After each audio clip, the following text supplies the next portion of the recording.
So, ladies and gentlemen, as you know, we have come a long way in this discussion on loss and damage. The conversation on loss and damage goes way back to the Warsaw and Lima COPs and resulted in the creation of the Warsaw International Mechanism on Loss and Damage back in 2013, and also the creation of the Santiago Network to finalize the program on loss and damage. It took almost 10 years before the work program of the Santiago Network culminated in the establishment of the Loss and Damage Fund at COP27 in Egypt. And this was a major milestone, particularly for our continent, Africa, which, as you know, incurs massive costs from the impacts of climate change, which also inhibits the ability of the continent to invest in adaptation and building resilience to climate change. Now, to understand how we have come, how far we have come, but secondly also what is going to happen as a result of the creation of the Loss and Damage Fund, we have a distinguished panel of scientists, practitioners, but also senior policymakers who are going to give us their perspectives on the operation of this fund. Before we start the technical discussions, I would like to invite our panelists who are doing the official opening, starting with Mr. Vincent Opara, who is the head of Disaster Risk Reduction and Management in the Africa Union NEPAD agency, to give us the opening remarks on behalf of Her Excellency Dr. Nardos Thomas, the CEO of NEPAD. Please say you have the floor.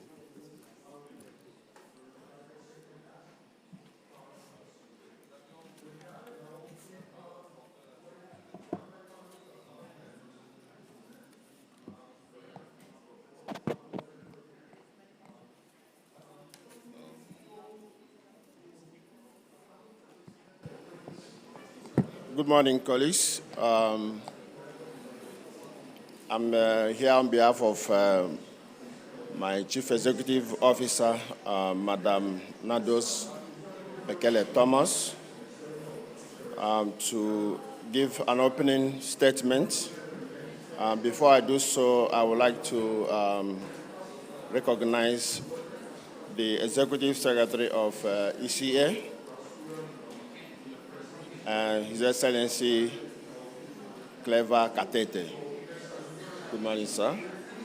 And also the chair of the Africa Group of Negotiators, Mr. Shetima, and also the colleagues from Afrexim Bank, WMO, and PACJA. I greet you all. Excellencies, distinguished guests, it is an honor to welcome all of you at this important event.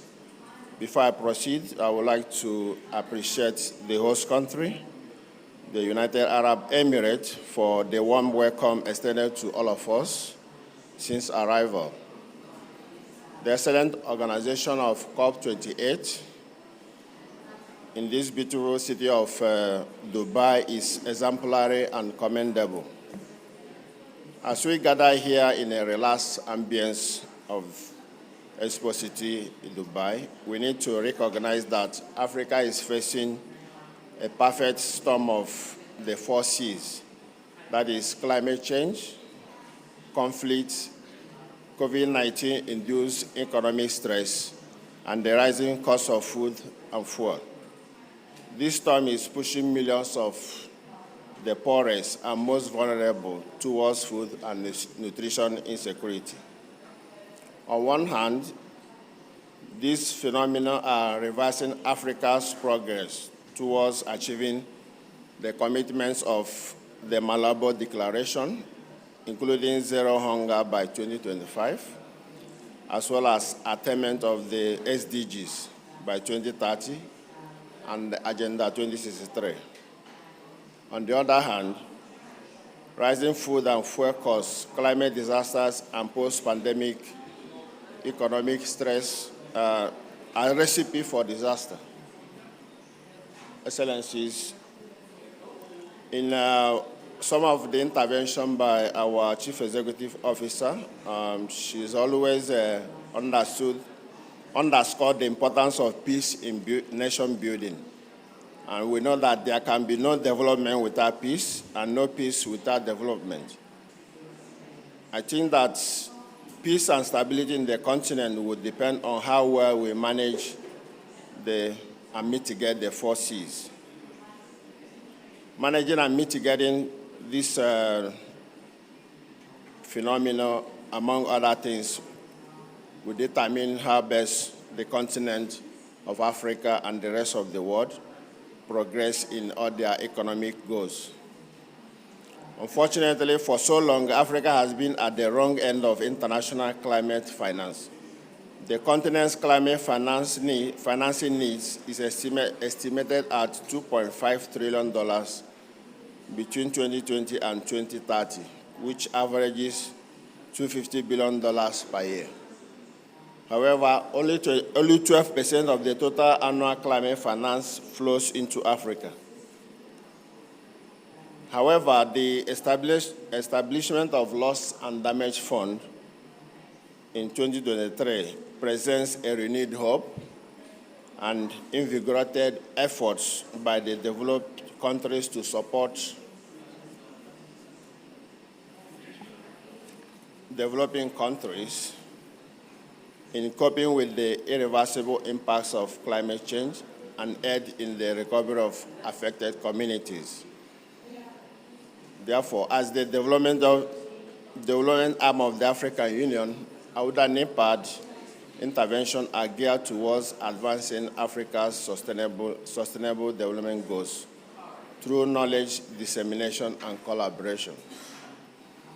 In 2013, AUDA established a climate fund that focuses on climate change adaptation and mitigation projects. And at the end of that project, 22 projects were implemented in 17 African countries, focusing on mainstreaming climate change adaptation in national agriculture investment plans, and also a few friendly solar dryers for fishing communities. We built storage facilities, and others were geared towards minimizing post-harvest loss. And also we had projects on afforestation. In addition, we have ongoing projects on gender climate adaptation, which is focused on capacity building among the smallholder farmers. As of date, we already capacitated over 2,000 smallholder farmers on how to cope with the harsh realities of climate change. In addition, the restoration of over 300 million hectares of land has been achieved through the NEPAD-led African Forest Landscape and Ecosystem Restoration Project. Excellencies, we've been hearing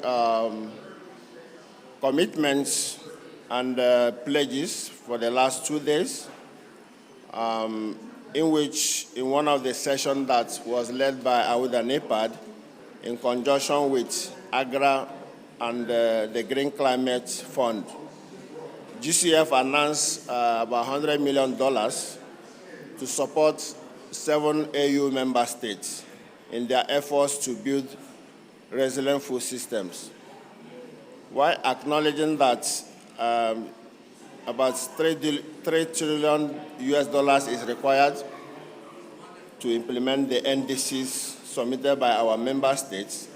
The funding announced by GCF exemplifies dedication to actionable solutions. Furthermore, we at AUDA are collaborating with other partners to secure contributions in terms of financial support, technical expertise, capacity building programs, and sustainable investment, crucial for empowering African nations to implement effective climate change mitigation and adaptation strategies. In this light, we are ready to support member states in assessing the loss and damage fund. Thank you.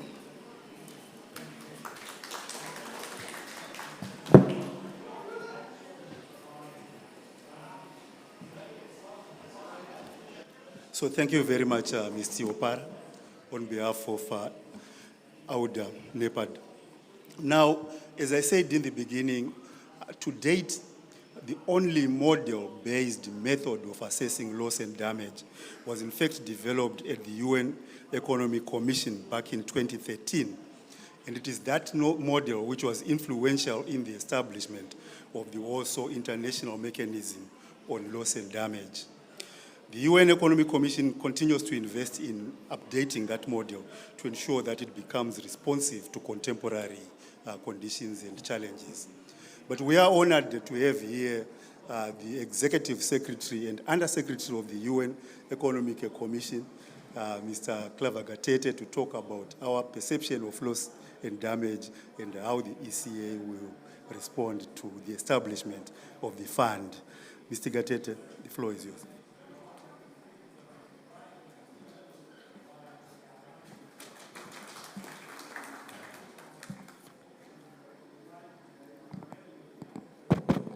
Thank you so much. Can you hear me from the back? Yeah, dear colleagues, friends, ladies and gentlemen, it's really a pleasure for us to be able to meet here at this time. Last year, actually beginning of this year, there was a study that was initiated by the G20. And they were looking at the resources that would finance the SDGs, but also the climate. And they estimated that 3 trillion would be needed up to 2030 that would finance the entire climate. And out of that, that would finance the climate and SDGs. But out of that, we needed 1.8 trillion. Now, this money is divided into so many different areas. It's an adaptation, mitigation, resilient, but now loss and damage, which is most critical. In as much as we mitigate, but there are already the damage that is happening right now. And that's why we needed this fund. And here we are very, very happy that at least last year in the COP27, they established the fund, the Loss and Damage Fund, which concluded really the entire discussion that is close to almost 3 decades. The COP28 has started positively with the adoption of the recommendation of the Transitional Committee on Loss and Damage. The fund, with now funding pledges amounting to 656 million as of yesterday, is really very encouraging. It marks the beginning of a very important era on our efforts to address climate change and its impacts.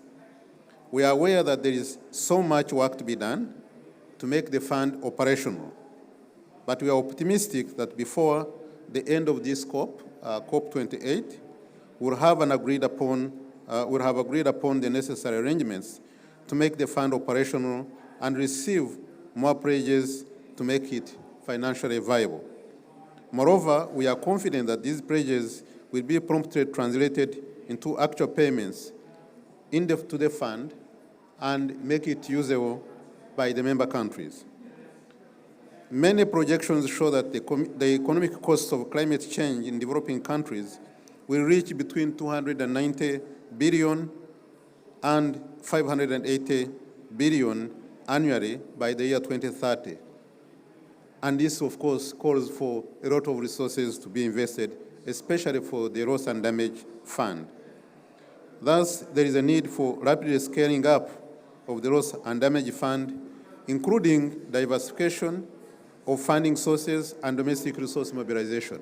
Not all the money will come from outside, but also it has to come from our own resources. I understand the importance of accurate information in decision-making regarding the fund allocation.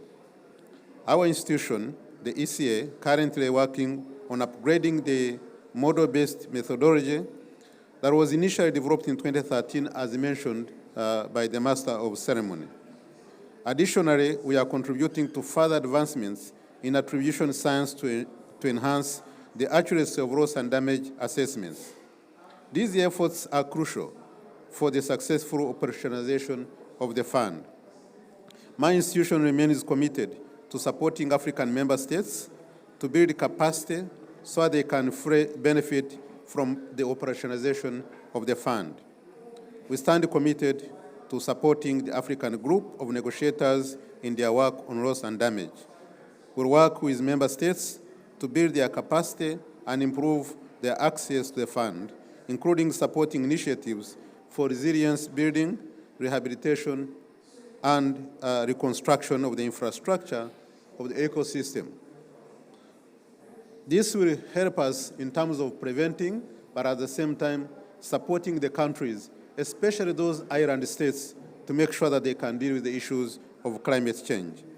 I just didn't want to take much of the time. I wanted just to stop here and indicate the importance of the Loss and Damage Fund, which we are going to work together to make sure that countries access it. Having a fund in itself is very good, but if you cannot access the resources, it won't give you much. And that's why we need to quickly, now that we have a methodology, now that we have a formula, to make sure that we can give the capacity to the countries that can start now accessing the resources. We hope that the pledges is going to be translated into the actual resources in the fund and agreeing on the methodology for the countries to access it. I didn't want to take much of your time, but I wanted just to express the importance of this fund and how we can work together to make it operational. I thank you very much for your kind attention and wish you fruitful deliberation. Thank you so much.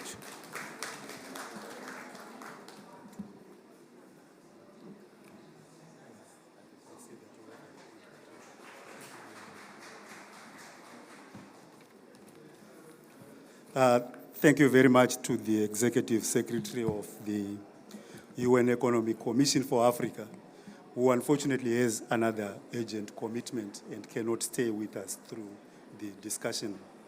However, we are honored. The ES talked about the initiation, the operational of the process of operationalizing the fund through the pledges that have been made, which by yesterday amounted to $655 million. But he also talked about the importance of putting together modalities for accessing and disbursing the funds that would be, well, the modalities, firstly, of ensuring that funds the fund is resourced, but how we will access and disburse those funds. We are fortunate to have with us the chair of the Africa Group of Negotiators, who are leading the negotiations, the African continent, in negotiating precisely how those questions are going to be answered. The chair of the Africa Group of Negotiators, Mr. Shitima, also has other important engagements. So I would like to ask him to give us his statement, and then we can release him so we can have a discussion following that statement. But before I give the floor to him, also to say that yesterday, the chair facilitated a meeting between the Committee of African Heads of State on Climate Change, as well as the Africa Ministerial Conference on Environment, AMCEN, and the UN Secretary General to reflect on the launch of the fund and the pledges that have been made to the fund and how this COP could actually respond to those developments. So, Chair, if you could just give us some updates on where we are going with the fund during this COP. Thank you very much.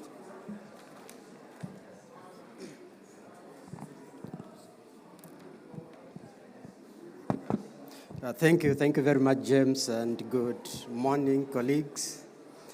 Yeah, on the fund, maybe just to agree with the Executive Director's assessment that it's a very huge achievement. This is something that we've been fighting for over 30 years. You have two arms of addressing climate change. You have mitigation on one side, you have adaptation on the other. But when both fail, and we know the trajectory on which we are, that's the likely possibility, you need how to address loss and damage. Loss and damage is basically what happens beyond adaptation. When a city is wiped out, for example, because of an extreme climate event like we had in, is it Libya a few months ago, over 20,000 people are killed. You cannot adapt to that, and that's where loss and damage is required. Now, the reason we needed a different fund is because the financial architecture that we have at the moment is simply not fit for purpose. It cannot respond to such sudden and extreme events, which will require you to have the funding almost immediately. You'd have to write proposals, you have to submit proposals, they have to be reviewed and then respond to you, and that simply is not the case. We have made progress in just the last 10 years, like James indicated. We have put the governance institution in place, that's the Warsaw International Mechanism on Loss and Damage, that's a governance.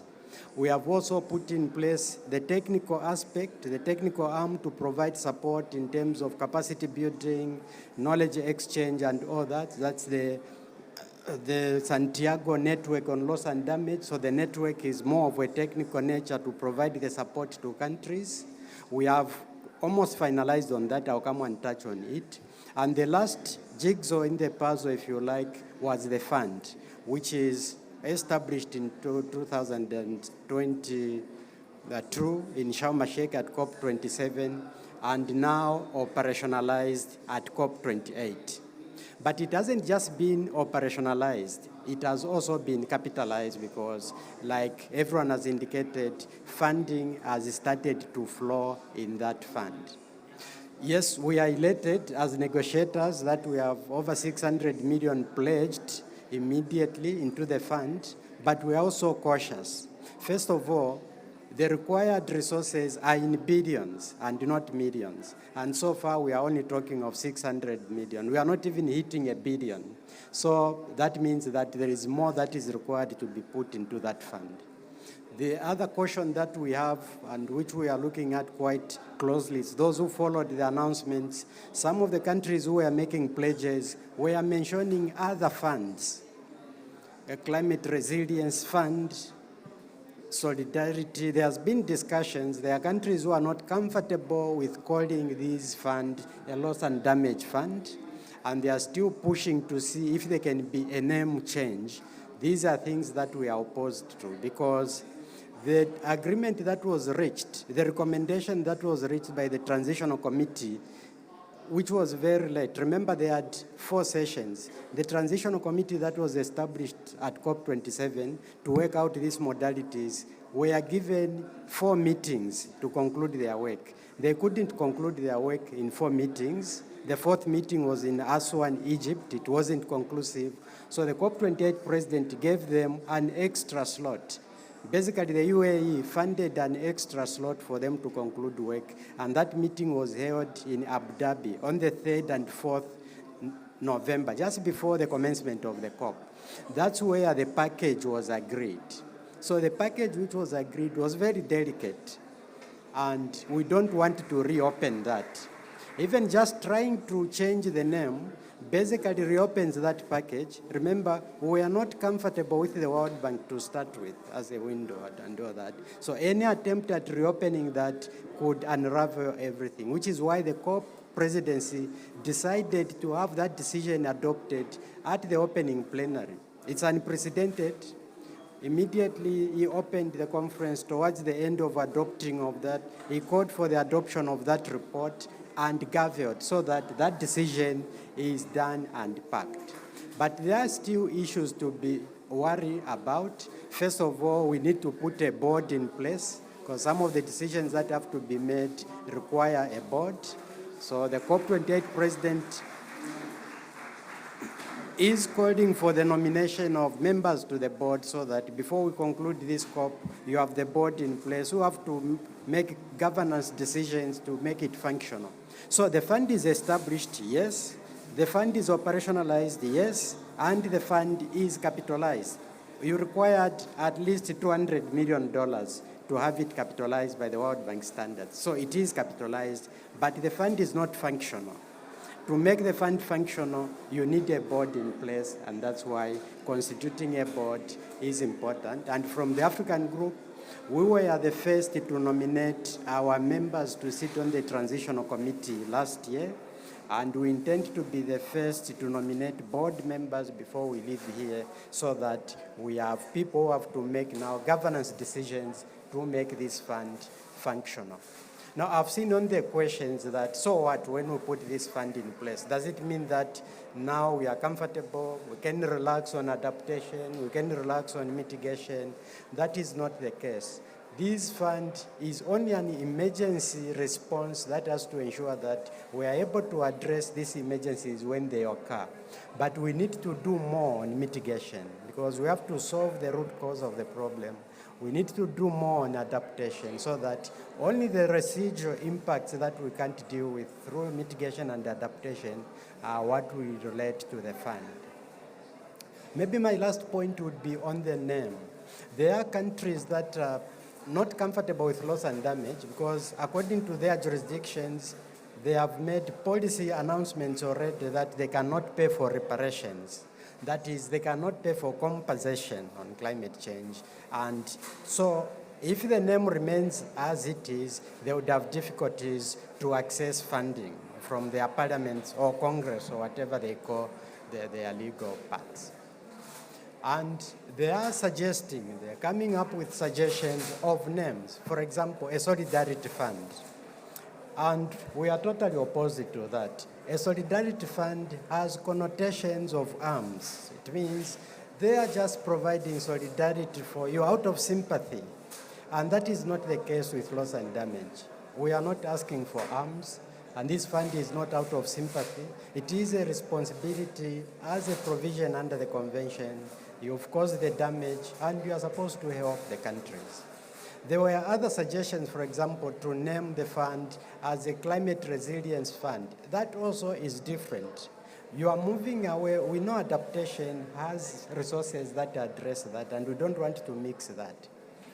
Others went to the extreme of suggesting that we name this fund after some of our fallen heroes within the climate change process. I think most of you may know that we lost one of our stalwarts from Bangladesh, Mr. Salim Haq, and a number of people had suggestions that maybe we name this fund under that. But that's not how we do things in this process. We have a lot of fallen heroes who have, what criteria are you going to use to identify which of the fallen heroes you name a particular fund on? So we are sticking to loss and damage as originally designed.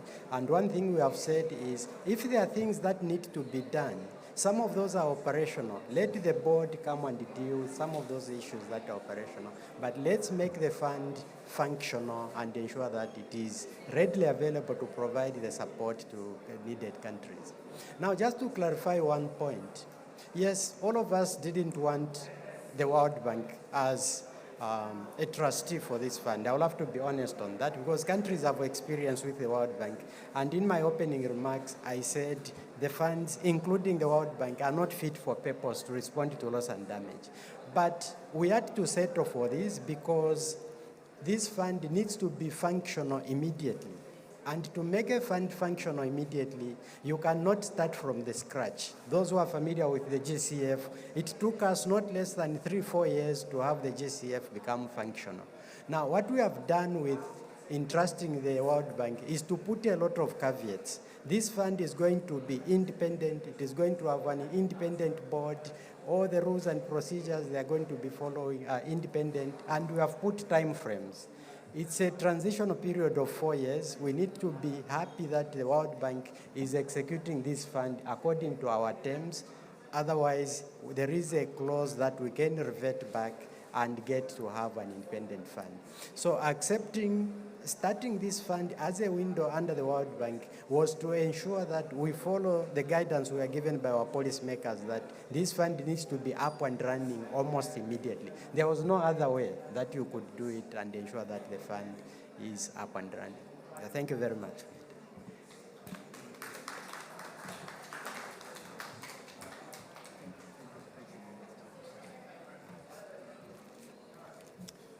Thank you very much, Mr. Shitima, the chair of the Africa Group of Negotiators. So Mr. Shitima has pointed out several important issues in the negotiations that are going on, starting, of course, with the very significant fact that the fund is operational and also now on its way to getting resourced. But the big questions are the putting in place the finalization of the governance arrangements.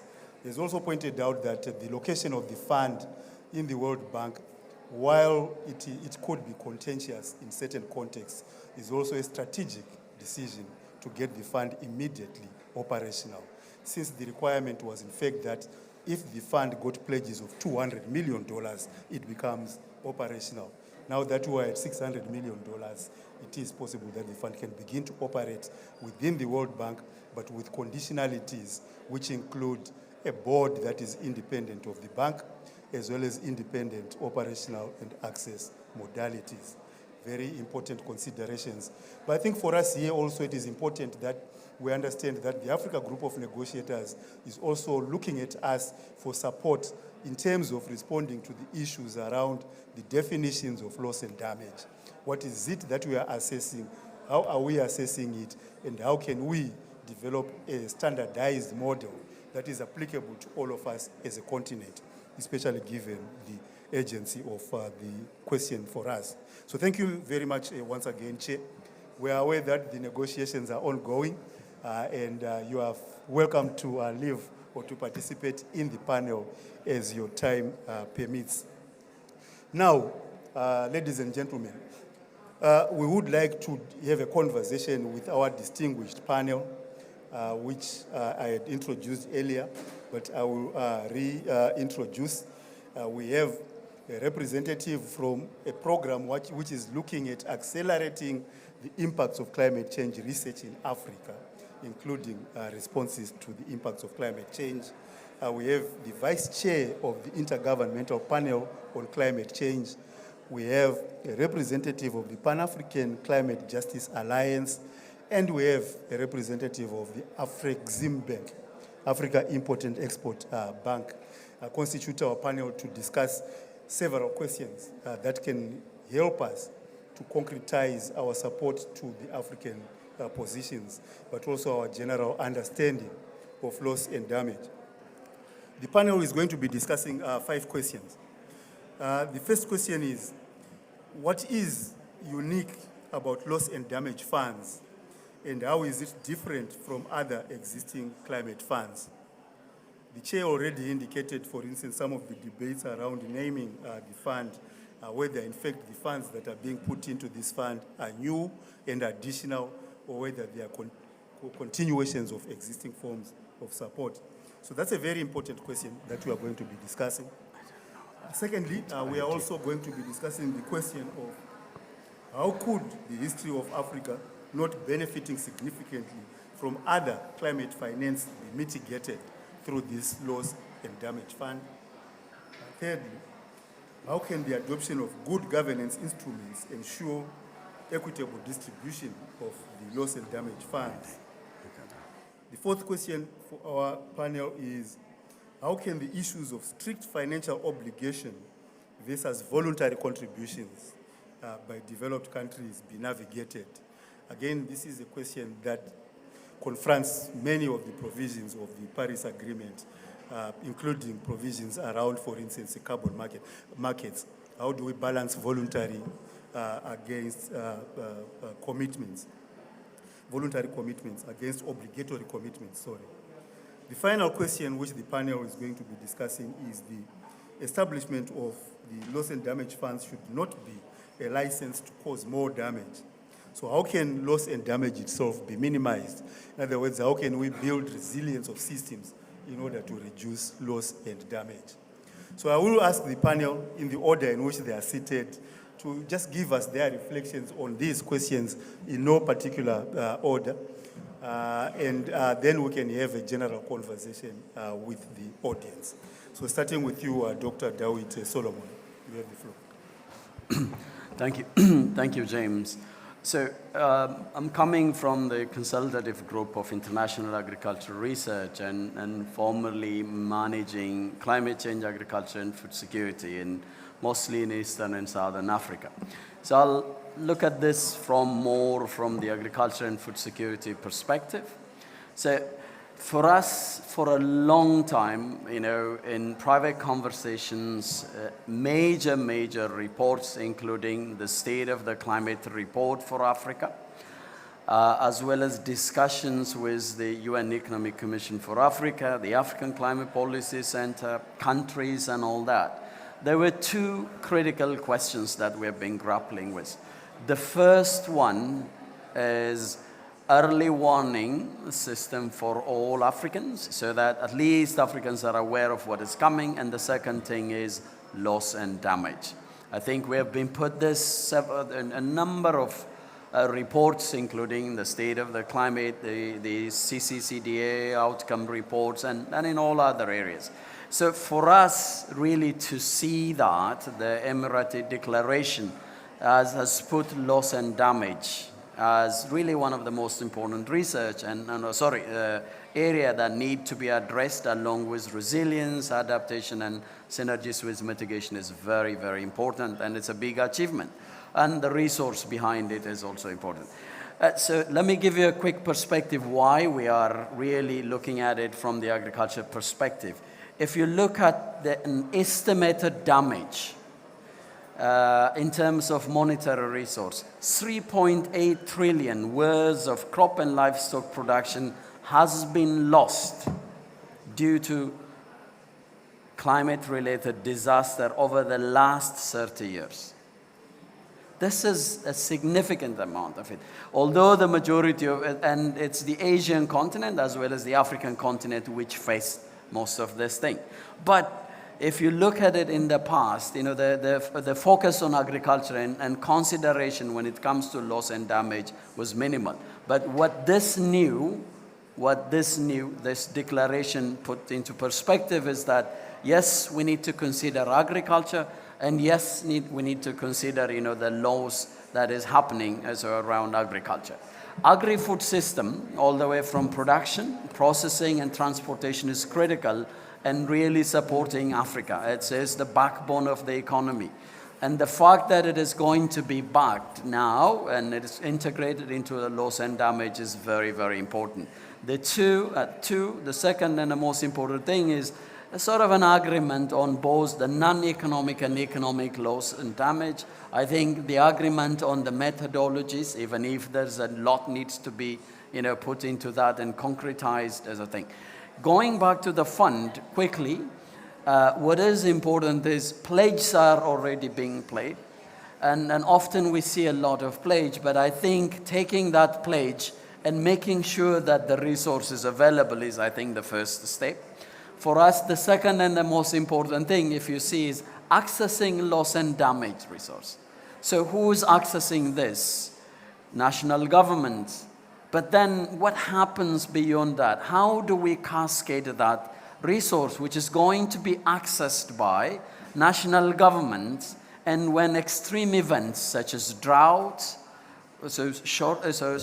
water stress, as well as flash floods are happening at the community level, considering, for example, what happened recently in the Greater Horn of Africa, northern Kenya, what happened in eastern Ethiopia, what happened in southern Ethiopia, Somalia, and beyond that. So how does this resource not only be accessed by national governments, but also becomes an integral part of the preparedness as well as early action to make sure that local communities are benefiting from this is critical.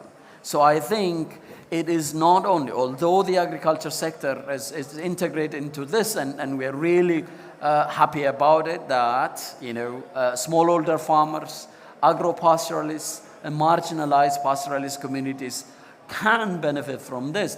How are the national governments going to access this? And how are they going to cascade this into the communities so that smallholder farmers and livestock keepers are going to benefit from it is also a critical component.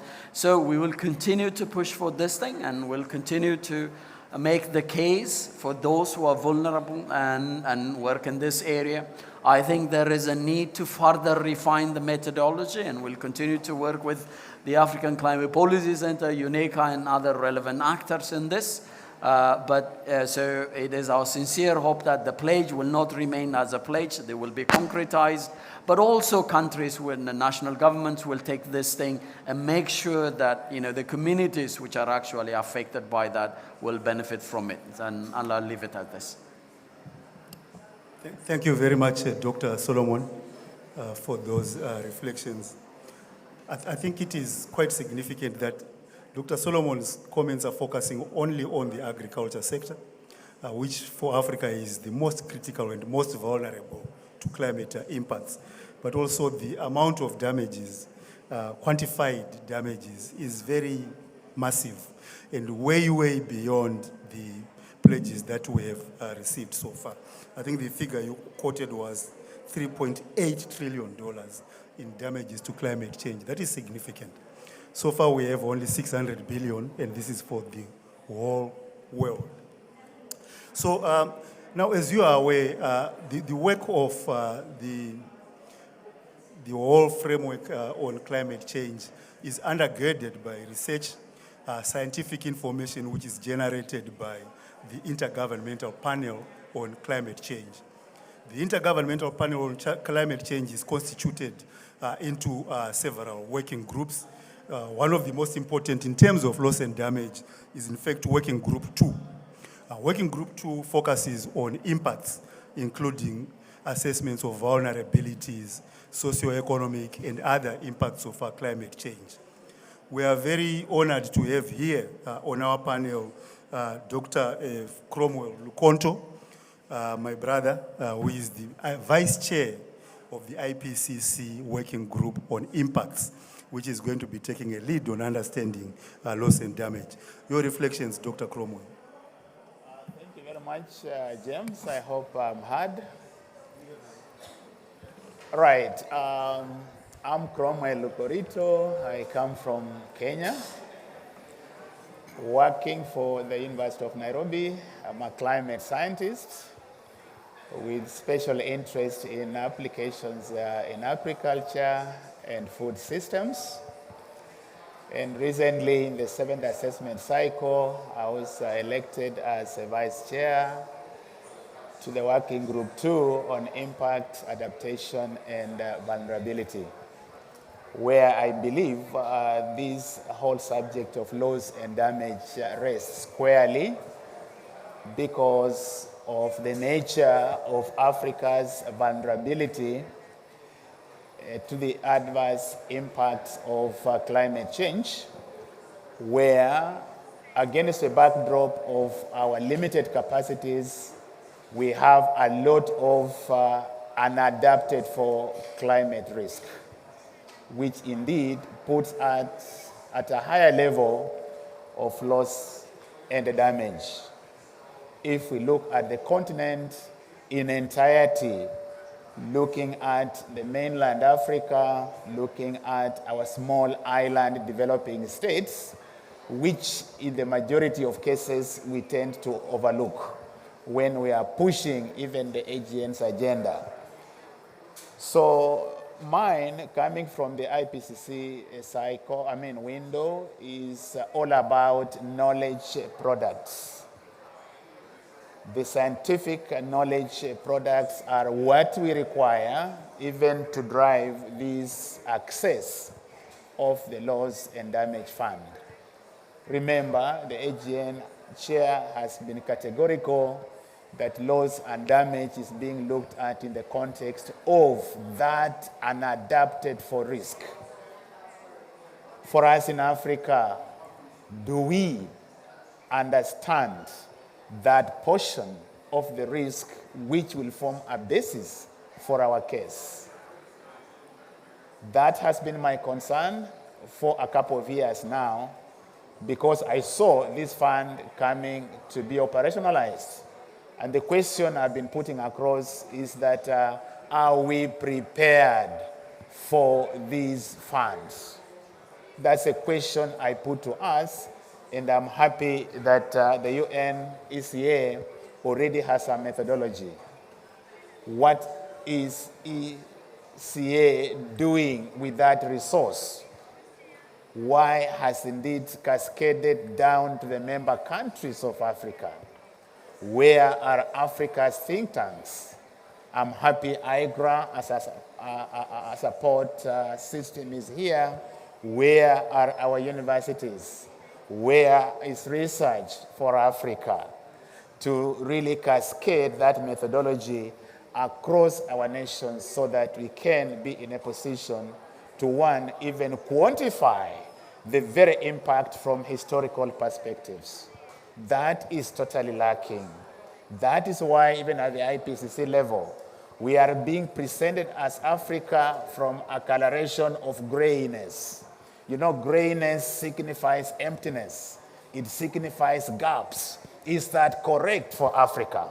The answer is no. We have a lot of resources. Where are the documenters of these resources? The universities, the research institutions, where are you? That's my challenge I put to us. We need to have Africa's case properly packaged in the global arena. Recently, we are grappling with a special report on climate change and cities, the scoping phase. I put out a call after doing a rapid a capacity enhancement and awareness creation in the 5 sub-regions of Africa with the support of the African group of negotiators, expert support, the Agnes, and I'm happy, James, that we are beginning to get very positive feedback from Africa scientists. And I want to encourage us. I received about 59 responses to the expression of interest to participate in the scoping event for the special report on climate change and cities. I wish to implore upon us as Africa to take the same initiative and do the same for the loss and damage, because it is not going to be a walk in the park, as it has been alluded to. We have to put up a strong case for us to be able to unlock these loss and damage finances. So James, I throw the challenge to you as an institution, the UN ECA. Can you work with Africa's think tanks together with other colleagues in the Bureau so that we can have a clear way on how we are going to fast track that a capacity enhancement for the continent so that we can unlock these resources? Africa is noted as the most vulnerable continent globally. Then this, I must say, is Africa's fund, if you allowed me to say so. I would look at it as an Africa's fund, and therefore what we require is a strategy to unlock these particular financing mechanisms. I want to agree with my colleague all about anticipatory capacity of a climate risk, which calls for investment, especially in the climate information services, in our national weather services across Africa, in our modeling capabilities, in our early warning systems, so that we can be on top of things, so that we can anticipate and therefore be able to prepare. We are not going to be there reacting to the impacts. No. We want to, as much as possible, build our capacities to respond to the adverse impacts of climate change. So this is an opportunity for us as a continent, and how we navigate this space will depend on how quickly we come together with a strategy on how we develop ourselves, positioning ourselves also to a level where we are putting our case clearly and in a manner that resonates with the level of impact, with the level of vulnerability that we go through. So thank you very much, James. I pass the mic to my colleague. Thank you. Yes, thank you very much, Dr. Lukorito, for those observations and comments. But significantly, Dr. Lukorito, like Dr. Solomon before him, has thrown out this challenge of what is it that we can contribute towards the further development of this fund, but particularly to ensure that if we understand that this is an Africa fund, how are we ourselves going to be prepared to access the fund? I think he also mentions something that is very significant, which is the contribution of African climate science to understanding the challenge. Perhaps just by way of a background, we all know that the IPCC does not carry out any research. Instead, the IPCC compiles its views and perspectives on the basis of published research across the globe. We carried out an assessment recently, and we observed that, in fact, the IPCC depends particularly for the climate science component on research that is published in 5 journals, 5 international journals. The contribution of African science, of published African science in those 5 journals is only about 6%, which is an improvement from assessment report 4, where it was about 4%. So from 4 to 6%. So what this means is we know that we are carrying out significant research on the continent, but we are not getting that research published in those spaces which are influential in constructing the climate change and development narrative. So the question, and particularly for our colleagues in academia, is how do we actually create spaces which can influence the international, the global narrative based on the work that is being done in our continent. So thank you very much, Dr. Cromwell. But the other question that was asked by both Drs. Cromwell and Dr. Solomon is that most of our response to climate change is at the level of the national government. What happens beyond the government? What happens beyond the state? How do we understand, how do we grapple with climate change beyond the government? And so we are fortunate to have with us on the panel a representative of the Pan-African Climate Justice Alliance, which is an alliance, the biggest alliance of civil society working on climate change. My big brother, young brother actually, Charles A. Mwangi from PACJA. If you could please just share with us the reflections from a civil society perspective on all of these questions about the operationalization of the fund. Thank you. Thank you so much, Dr. Murobezi, and thank you for having us in this panel. Like you indicated, I work for Pan-African Climate Justice Alliance as the head of programs and research, and we are basically one of the largest civil society organizations pushing for climate justice in the continent, present in 51 countries in Africa. But allow me, James, to be so open, and I don't want to sound pessimistic, but again, I don't want to employ diplomacy in this conversation. And I want to begin by saying this conversation, loss and damage, to put it in simple words, was actually lost and damaged, probably in Paris, when we were passing and, of course, signing the Paris Agreement. You know, we went to Paris, or in those conversations, of course, thinking that we are pushing for loss and damage to be taken so seriously, because loss and damage and facility that comes with the same is supposed to support countries to be able, of course, to support itself, you know, especially because of the impacts that are beyond our capacity to adapt. And of course, the big question that comes on board is, do we even have enough resources, you know, for adaptation in the first place? The gap as we stand is about $340 billion per year up to 2030, where we are talking about doubling of the 20 billion available to about 40. But going back to the conversation in 2015, if you look at the decision CP, I think paragraph 51, CP 21, paragraph 51, you know, parties made it very clear that you cannot hold any country responsible for loss and damage. And therefore, the question of reparation really was kept at bay. But we are really hoping that that would be a critical conversation. That is what would have made sense really for the continent. In my view, we are systematically losing the war on loss and damage. Think about what has been happening around here and what people are celebrating. 600 million pledge. Note, pledge. It's not money that has been availed.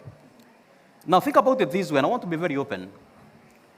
The US president very recently was seeking approval from Congress of more than 100 billion US dollars to support Ukraine, but also to support US, not US, but Israel, in the war against Hamas. Simply because they felt that Ukraine is endangered, probably Israel, is also endangered, and therefore there was urgent need to save humanity, to save citizens of those two countries because of this threat, from Hamas and the others. 100 billion, one country, one sitting. But we are gathered here, over 200 countries, and together we have pledged 600 million US dollars for countries, 54 countries in Africa, others in Asia Pacific, others in the Caribbean, but we expected to sit here and clap and say that we're making progress. I want to give you a small analogy. I come from a very typical African village. And back in the years, we used to go to weddings uninvited, and especially small children. The young children would actually be majority in such kind of wedding. But because we would not be taken to the high table where juices and sodas are, we would be taken to one corner, and they would give us very low quality juice, and we'd be told, hi, these are your sodas, these are your juices, and we take it, celebrating. We have taken juice in that particular wedding. But we were being moved from the high table to avoid distraction. That is the exact situation we're experiencing in this COP. 600 million pledge. We expected to clap when one single country is capable of contributing 100 billion to finance war in two countries. That is the situation.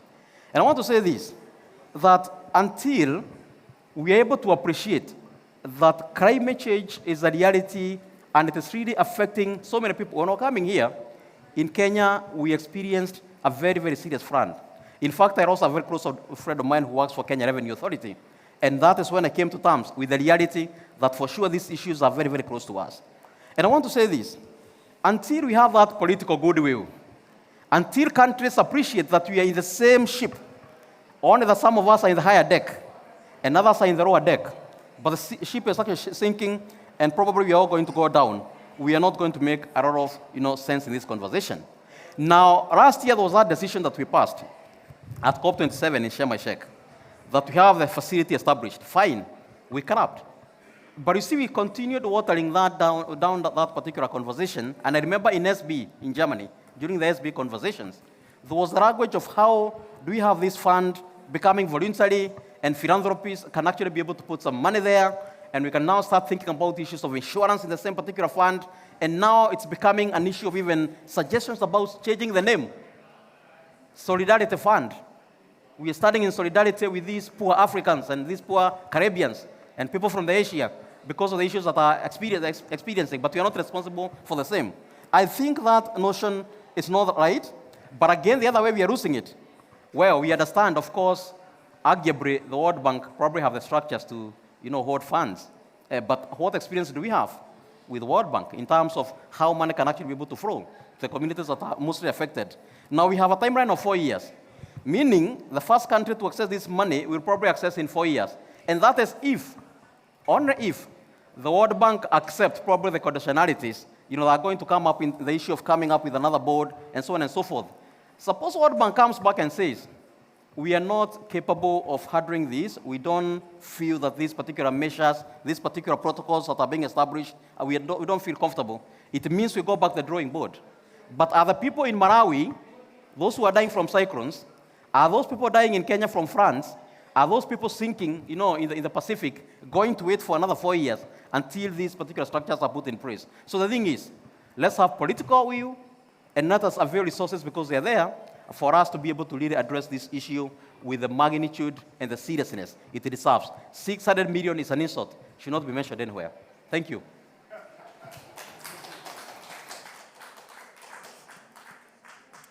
Thank you. Thank you very much, Charles, for those reflections representing the views of civil society, and particularly for pointing out the need to link loss and damage with the principle of common but differentiated responsibility, which is a major issue in the negotiations, but also the whole questions of reparations, which, as you heard from the chair, is one of the issues that have actually been shelved or bracketed, to use the language of the negotiations. But you also bring in the important question of how can we get sufficient political will across the globe to address this question in a comprehensive, holistic manner. And you question the adequacy of the 600 million, which are the sum total of the initial pledges that have been made into the fund. But if we put aside for a moment, if that is possible, this question of pledges that are coming from all over the place and begin to think about whether in fact it is feasible for us to design other mechanisms to innovate and finance loss and damage from other mechanisms, would there actually be opportunities for the continent to utilize, for instance, its vast resources that we've boast about to contribute towards how we can, address loss and damage in our systems? And to help us answer that question, we have a representative of an African institution, the Africa Export and Import Bank, Afreximbank, my colleague and brother Edmund Bobo, who is the ESG, which is a very important topic for us, environment, social governance, and also senior management in Afreximbank. Please, if you can reflect on these questions from the perspective of an African financial institution. Thank you. Thank you, James. I'll quickly start by thanking the organizers of this event for finding it worthy to invite Afreximbank to be part of this panel. Afreximbank, or the African Export-Import Bank, is a multilateral development bank that has membership from 52 Africa countries presently. And in terms of areas of operations, we are charged with the mandate to promote intra and extra-Africa trade, and importantly, promote the development of the African continent. We are based in Cairo, Egypt, and in terms of our interventions are spread across all countries in Africa. This topic is quite interesting, and I'll start by giving some preambles. And I'll be speaking more from the financing and development perspective, just to throw more light on how this is important to us as an institution. I'll start by mentioning that if you look at the continent of Africa today, statistics and data in terms of quantification of what the volume of financing that Africa needs to combat the issue of loss and damage in the continent is put about $400 billion today. And if you look at, in the last 10 years or more, there has been several commitments, particularly the $100 billion commitments to support the developing world to meet climate-related targets or pursue climate-related interventions in developing countries. Clearly, that has not been met. We note that at the COP27, one of the important decisions was the agreement to set up the Loss and Damage Fund, and follow up with the Transitional Committee. We came up with a report in terms of defining the modus operandi in terms of governance, eligibility criteria, funding, and replenishment arrangements in terms of, and also disbursement instruments to support the implementation of the fund. We view loss and damage as an existential risk to the continent of Africa. Previous speakers have alluded to the prevalence of climate-related disasters. We had the cyclone in Malawi, Mozambique, East Africa, and the Horn of Africa today have been suffering from the impact of the drought. We are seeing that manifesting in food security, food scarcity, impact on agriculture, and even loss of human lives.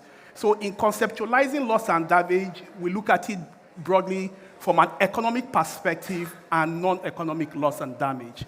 The economic loss and damage, you can quantify it in monetary terms, but the non-economic damages, clearly you can't do anything about it in terms of these are human lives, these are source of livelihoods, farmlands, livestock that are impacted.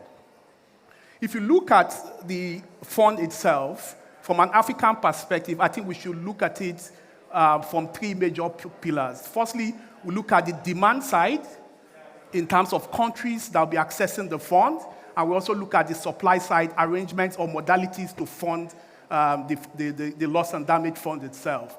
Clearly, most of my colleagues here on the panel have mentioned the fact that the contributions so far is a scratch in the surface if you look at the quantum of financial resources that we need to drive climate-related interventions in the continent as it relates to loss and damage. The question is, what should Africa do differently to ensure that our experience with the loss and damage fund is not the same as other funds we have today?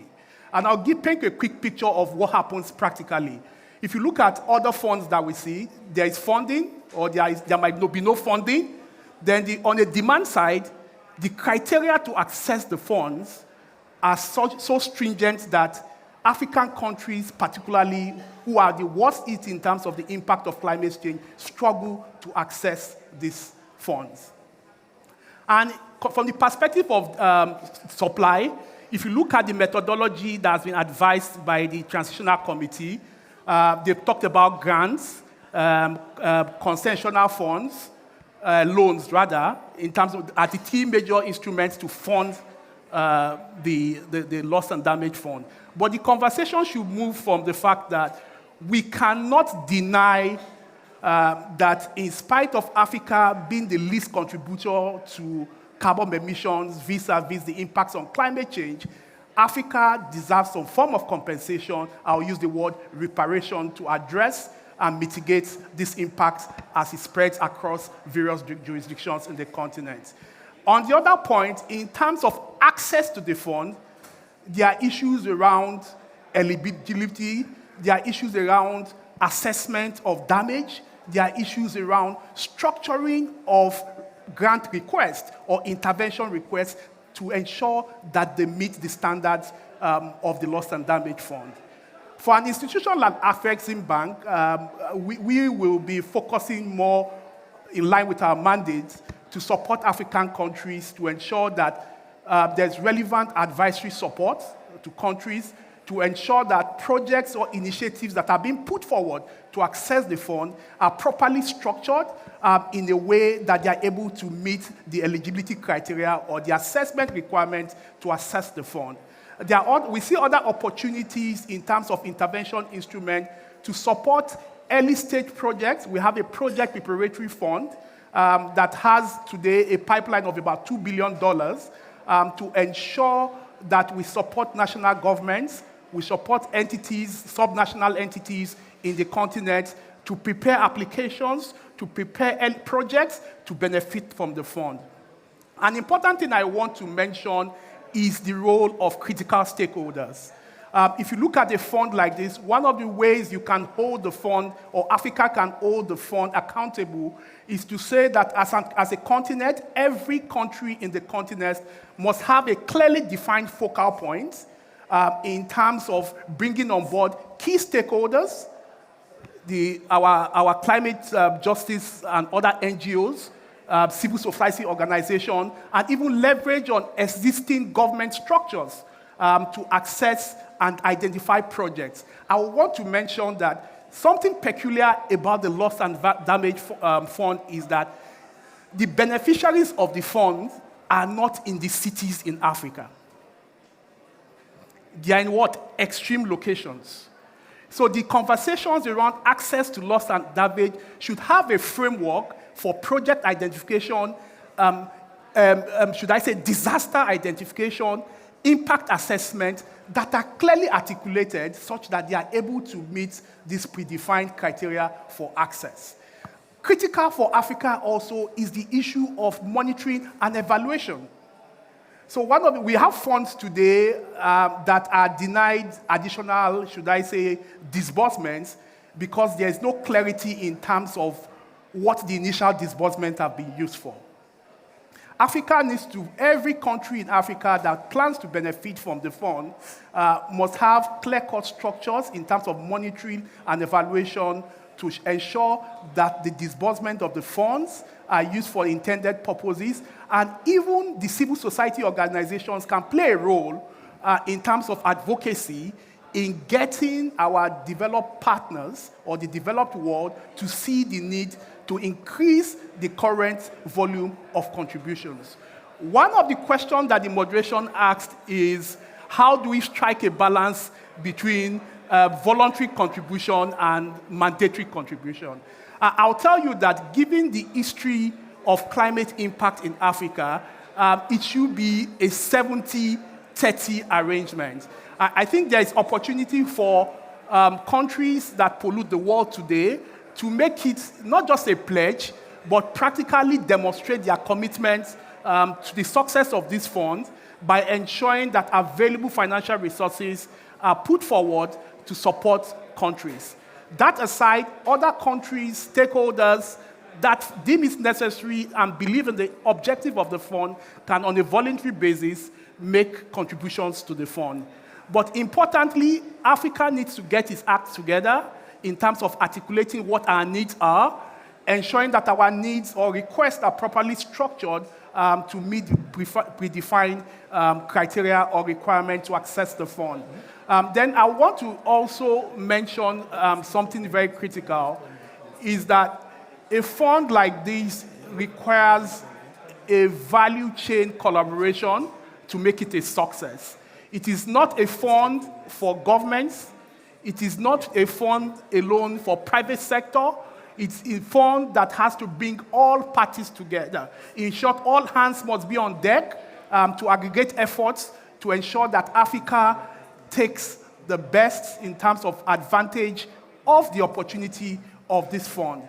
Critical, the issue of replenishment, like I said, clearly, if you look at the gap, 600 million to about $400 billion, we've just not scratched the surface. So the continent needs to take deliberate steps to ensure that we are better positioned to take advantage of the fund. Then lastly, from the perspective of our Flexing Bank, we've currently launched the Climate Adaptation Program, which is essentially designed to ensure that we support countries in terms of their climate resilience efforts and in ensuring that the impact of climate change on the continent, our people are mitigated as much as possible. Thank you very much.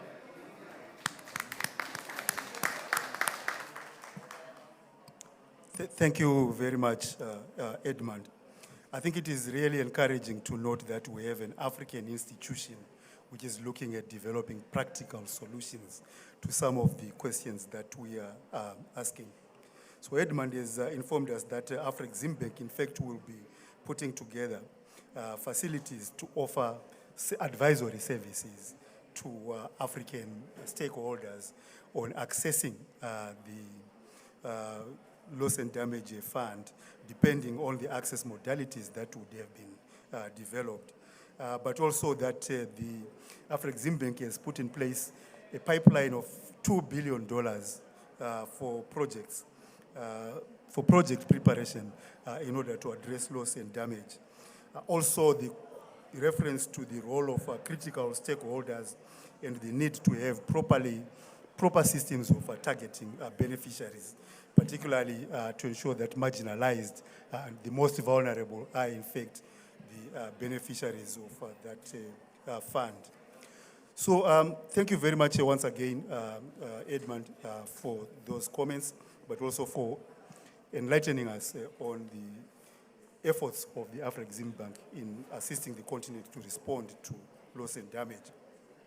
I'm informed by the organizers that we have a few minutes to interact with the panel, if there are any questions or comments before we proceed to the closing remarks. So I don't know most people's names, so please forgive me if I point at you and request you to just make your intervention. So I'll start with the lady and I'll come to you, sir. I think we have a roving mic somewhere. Charles, if you can assist me to get a mic to people to speak to.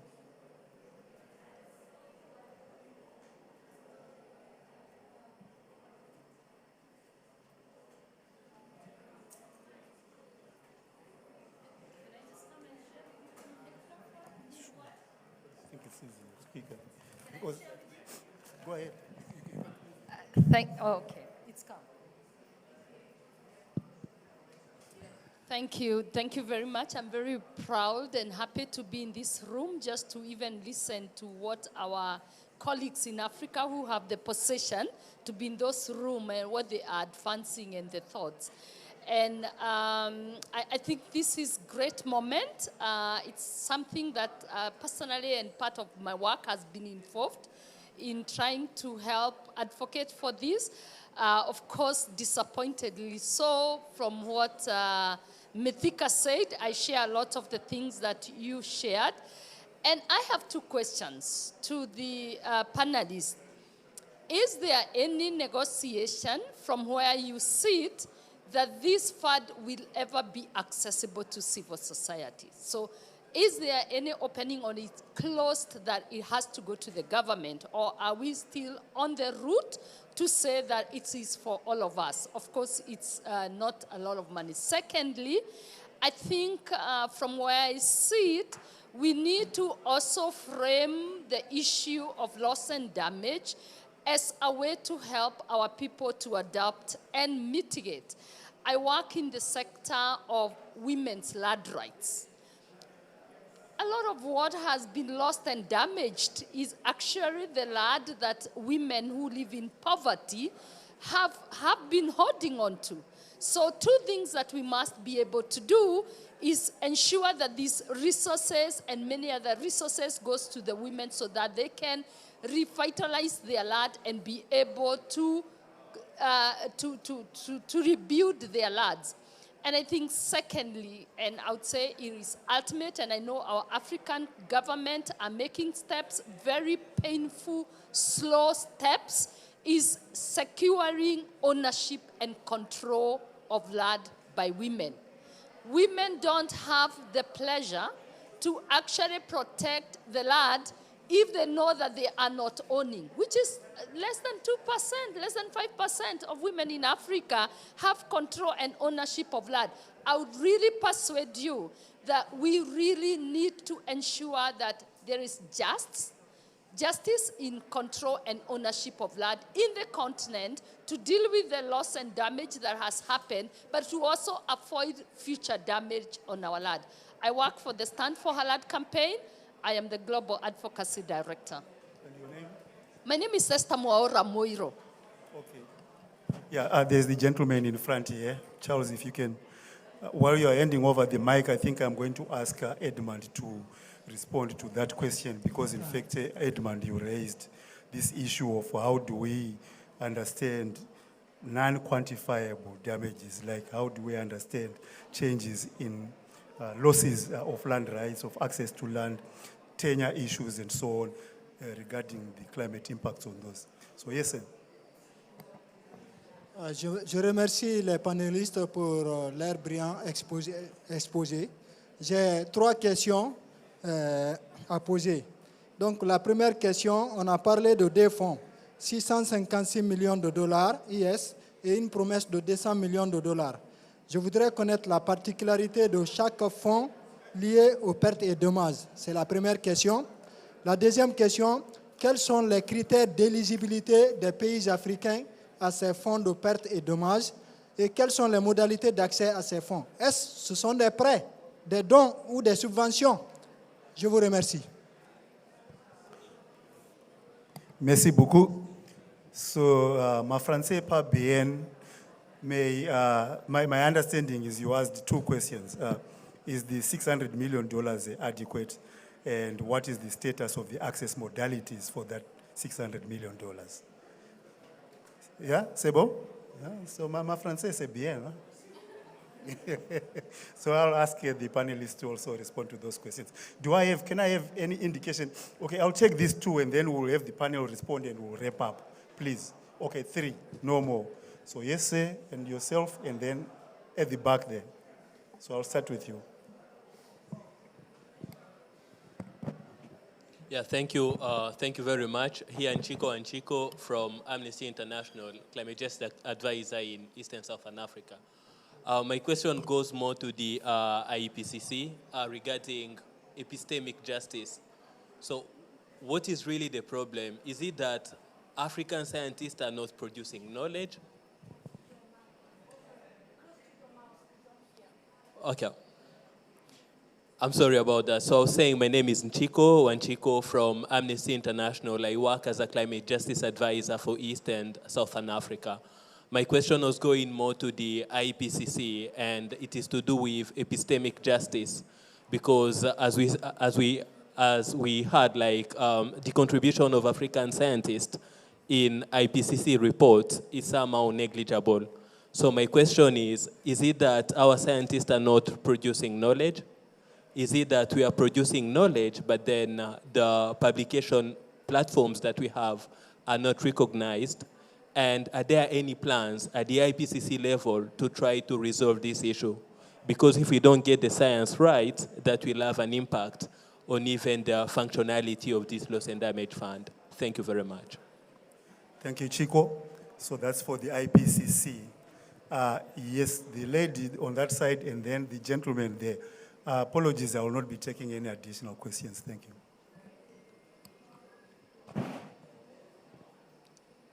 Thank you for giving me the floor. Good morning, everyone. This is Suzanne Sensei.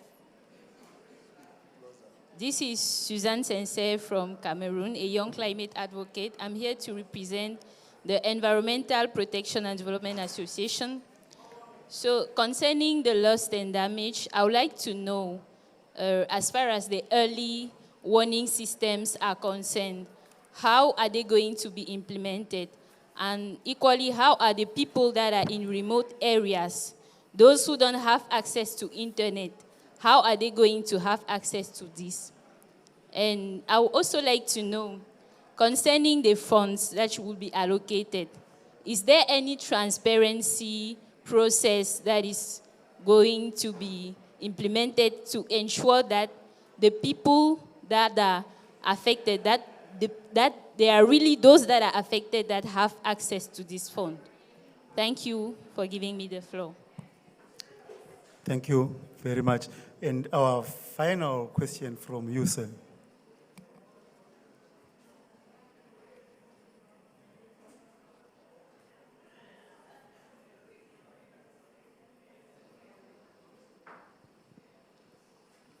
Thank you very much. My name is Tanda Godwin. My question goes to the first speaker and the last speaker. The first speaker talked about the role of governments in assessing loss and damage. And I want to ask, what is the role of the civil society? Because I see most governments are accompanied by the civil society in their actions, but he highlights solely the role of governments. And for the last speaker, he talked about establishing or putting in place national focal points for the access to the loss and damage funds. Can Africa do something different? This has been for adaptation fund, and the results are very, very little. And I speak for Cameroon. Thank you. Thank you, sir. So we have about 5 questions. The first is, what do we do about those losses and damages that we cannot quantify in monetary terms? As well as the issue of safeguards. How do we even avoid damages? Second question is about the adequacy of the 600 million and the access modalities. The third is an issue, the epistemological question, whose science is really defining what we are doing, and why is African science not recognized in the development of the narrative? And then the question about what safeguards and access modalities, particularly for marginalized communities. And from Cameroon, what is the role of civil society? So let's do the reverse order. I'll start with you, Edmund. Just respond to any of the questions very quickly, and then we'll move to the closing. Okay, I'll try to respond to 2 questions. The lady in the front did ask a question as to what modalities are there in place in terms of non-economic loss and damage, and even extension of compensations to vulnerable people, indigenous people, and women. So part of the framework is that this group of vulnerable people are an important segment of the target areas in terms of beneficiaries of the disbursement of the fund. On the non-economic losses, the framework has made provision for disaster risk insurance as one of the intervention instruments, such that there will be compensations for parties that have been impacted by the impacts of climate change in terms of fiscal hazards, as the case may be. And even in articulating the framework to define who gets what and how, there's a piece around transparency. That's where the fund has a trustee. The fund also has the report or receives guidance from the COP itself, the Conference of Parties.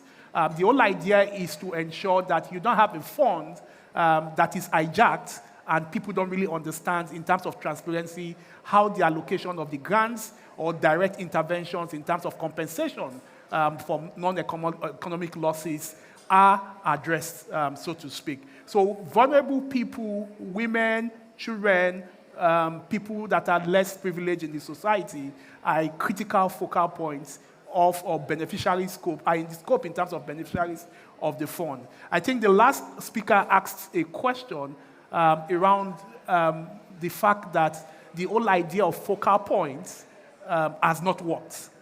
And I agree with you, and in making my pre-submission, I'd also alluded to the fact that it's an all-stakeholder affair. So every country in Africa needs to sit together and look for the modalities that work. The most important thing is that in defining what your framework is as a country, there has to be representation of critical stakeholders that would be impacted in terms of implementation process, parties that will be there to ensure monitoring and evaluation of the disbursement of the fund, as the case may be. So I think there are still engagements that need to happen at the level of every country in terms of coming up with a framework that works for them to ensure that their countries or every country in Africa is well positioned to take advantage of the opportunities provided by the Loss and Damage Fund.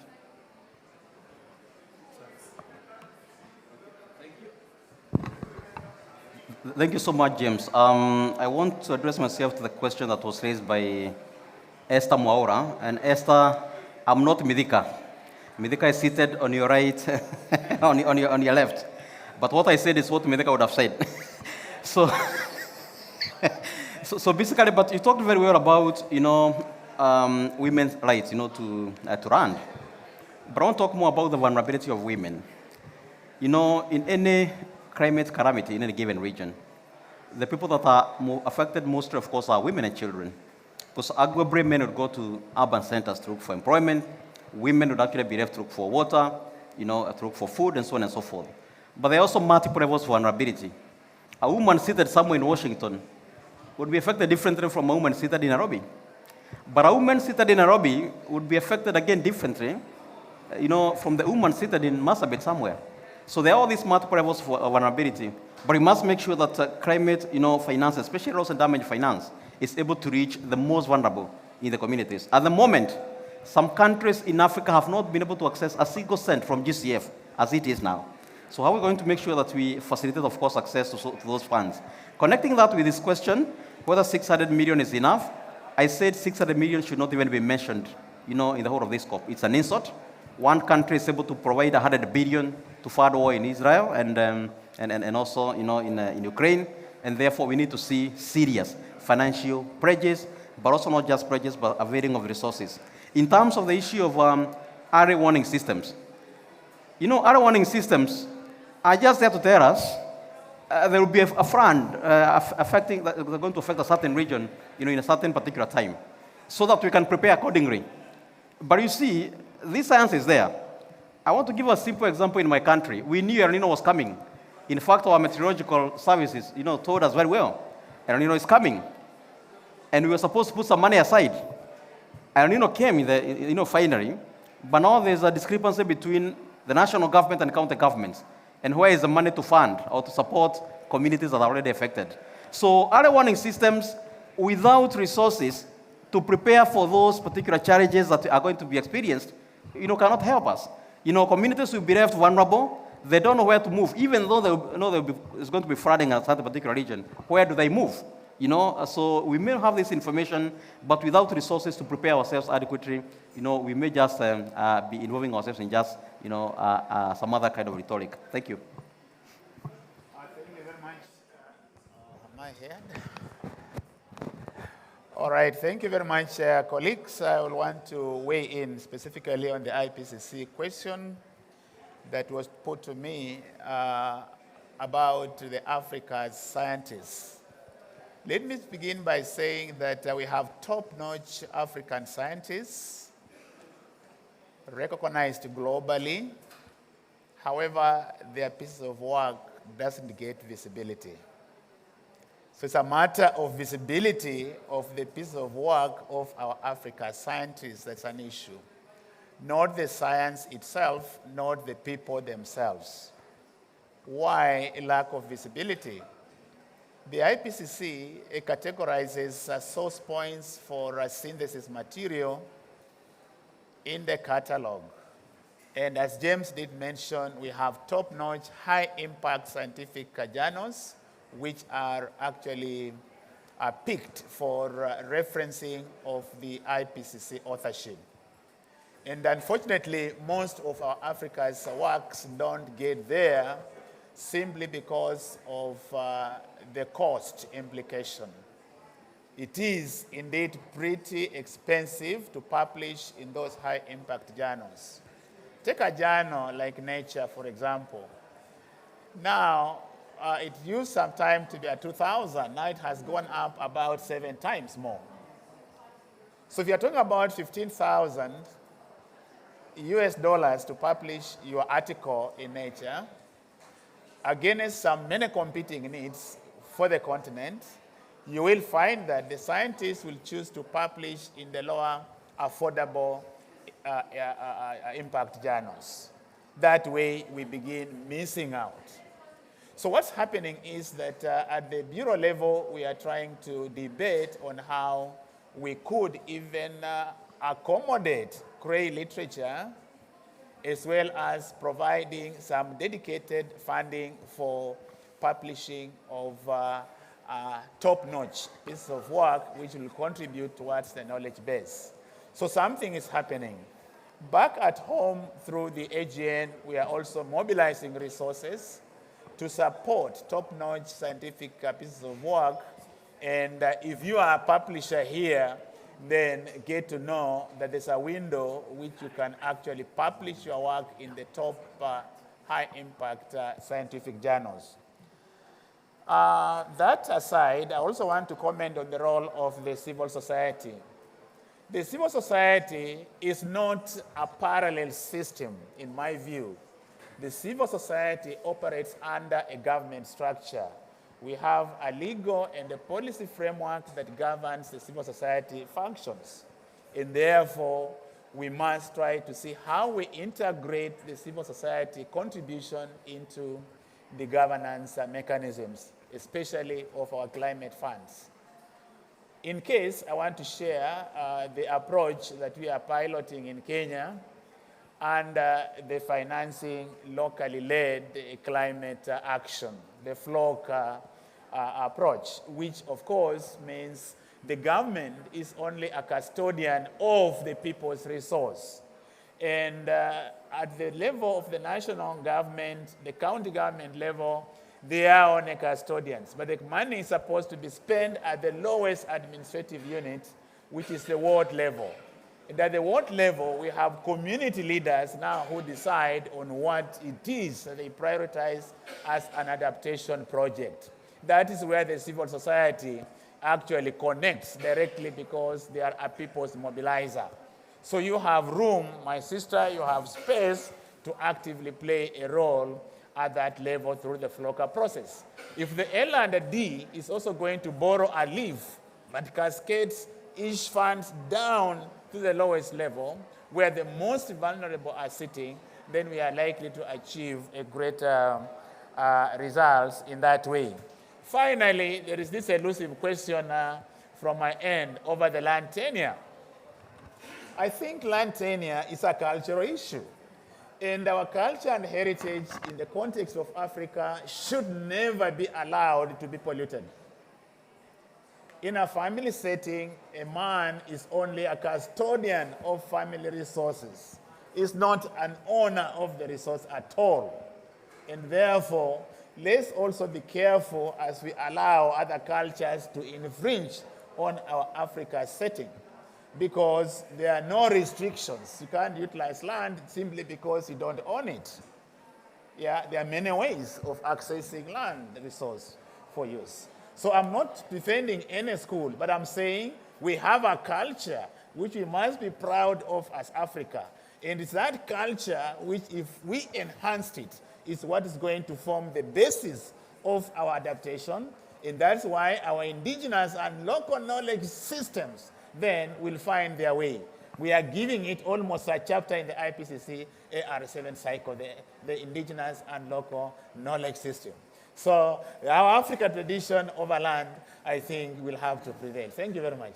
So let me be very, very brief, take 1 minute and respond to the thing.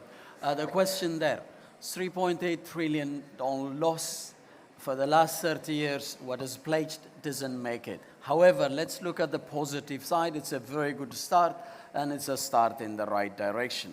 On early warning systems, extreme weather events must not turn into a disaster, and I think that's the whole thing.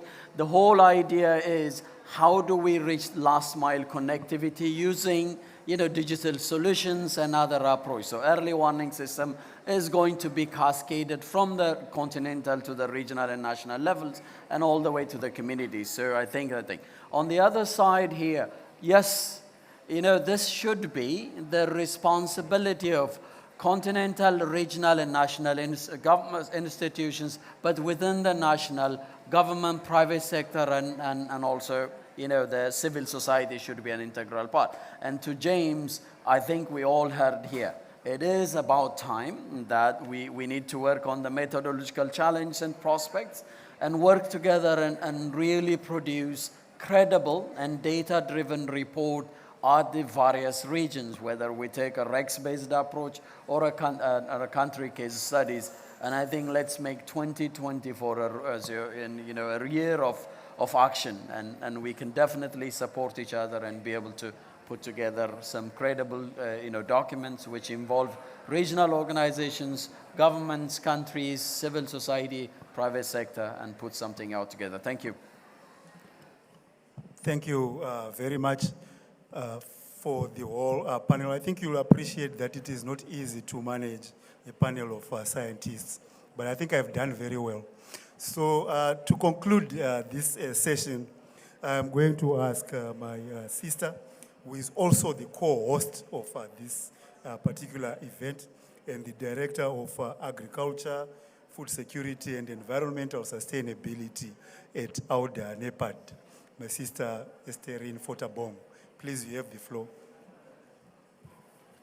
Estherine will also have the last word, so after she has spoken, no one else can speak. Just closing the meeting.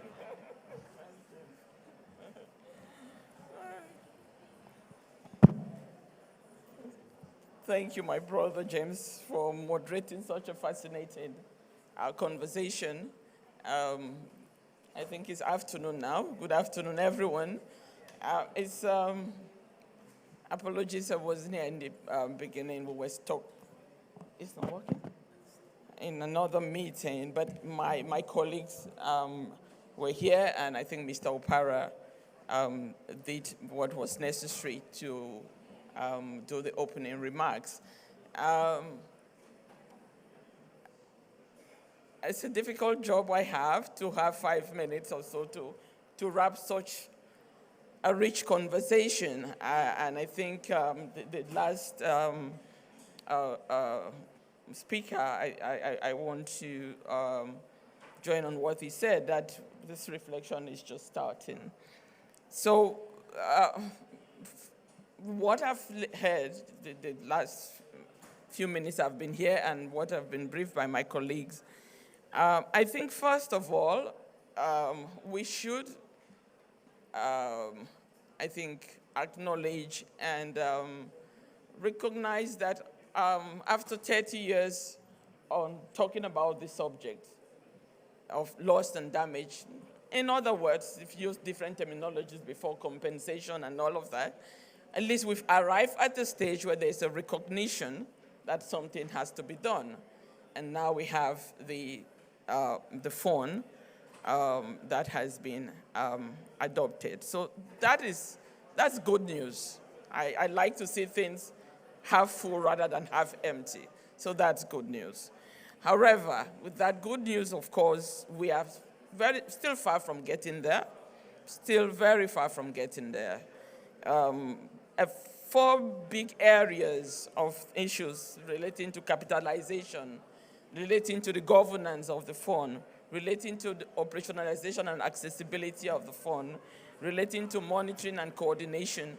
These are still big areas that needs to be sorted out. So, so far we have 650 million that has been pledged. But for this fund to become operational, we need 200 billion. So there is still a lot of work to be done, a lot of work to be done. And this very energetic and representative group has to continue that work, has to continue to talk about this, how to continue to put the pressure on the different actors so that this fund can be capitalized as soon as possible with that 200 billion so it becomes operational. I think that for me is a strong and clear message that I'm hearing from the conversation today.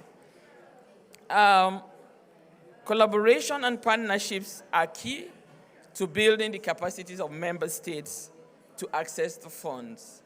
The panel, again, just emphasized on the point. I think it's the colleague from Afreximbank that spoke about having project preparation capacity. And I think a strong collaboration with Afreximbank playing a very critical role in supporting member states in having this bankable programs is critical. Sometimes we pretend as if we have the capacity to do it. But we have seen from the experience of all the global funds that are there, that the ability of Africa to access this funding has been very, very limited. And it's not because of lack of good ideas. This room is full of brilliant ideas, and our member states have ideas on programs that should be able to access these funds, whether it's adaptation fund or the Green Climate Fund, and so on. But the ability to just package them and bring the right ingredients is something that they need support with. And so we don't want the experience that we have had in these other funds to repeat itself with the loss and damage funds. So we have to be prepared. It's better warned. So we have to be prepared. We need to identify the critical players and actors in the continent that must support our member states as well as other actors to be able to access these resources. The third point is the one of governance. I've heard a lot about the question in the room. So who access these funds? Will it just be member states? Will civil society be able to access the funds directly? I think as part of the work that we need to do after here is to document the processes of other facilities and use that as evidence to make the case that we want to make in terms of accessibility of all the different actors. So if we take the GEF, when it started, we didn't have a window for non-state actors.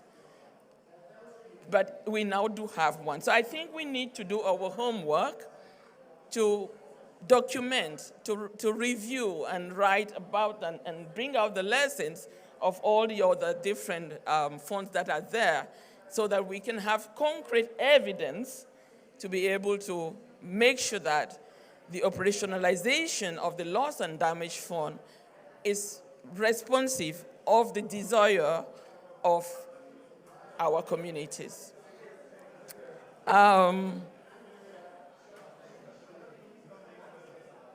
So, yes, the other point I would like to make hearing from everyone, I think, is connected to what I just said, the importance of science. The importance of science in terms of defining this methodology. We are not there yet. We need to do our homework. Again, we should not be caught off guard, or we should not be trying to, catch on. We should be in the leadership role, influencing the operational modalities of this fund. And to do that, again, we have to do our work. The science has to be done. ECA is there. They're doing brilliant work in terms of the science on climate change. I just mentioned Afrexim Bank in the sense of bankability, looking at criteria. We have PAJA. You've been talking about environmental and climate justice for so many years. So let's bring all of that in a very structured way with data so that we have a stronger voice in influencing the design and operationalization of this fund. So just wrapping up, listening to the conversation, those questions of what is loss and damage, what will be funded, came very clearly out of the conversation. So we must reflect on those questions. I think to date, I'm not sure that there's an official UN definition on that. So we have a space to be able to define what we want. Are we looking at historical loss, or are we looking at losses that just happen now? Because people don't want to look at the question of historical loss because you think it's compensation. But what is the difference? So that reflection, I think, as governments, as civil society, as academic institutions, as the development agency of the continent, we must continue to reflect on that and define what these things mean from an African perspective. Related to that, what is lost is what counts as loss and damage. The difference between mitigation, adaptation, and loss and damage, and addressing loss and damage. I think my sister here, are we close? My sister made that point of, which I thought was a really interesting point, my sister from Kenya, that making the linkage between the loss and damage fund and our ability to adapt is something that we must think about, and how we use resources that we get from that. The question I heard coming from the room is, yes, we now have a loss and damage fund that have been adopted. It's not been fully capitalized to get operational, but is that the only venue or avenue for getting resources to help us to address loss and damage that our communities are facing? I think we must continue to reflect on that. Are there other windows that we have to look and tap into? So, colleagues, it has been a great opportunity and a privilege to have all of you, for all of you to share your knowledge on this very important issue for the continent. And as AUDA-NEPAD and ECA, in collaboration with colleagues at Afrexim Bank, we want to sincerely thank you for being present here, and we say the conversation will continue with all of you so that we influence this fund so it responds to the need of African countries and communities. Thank you.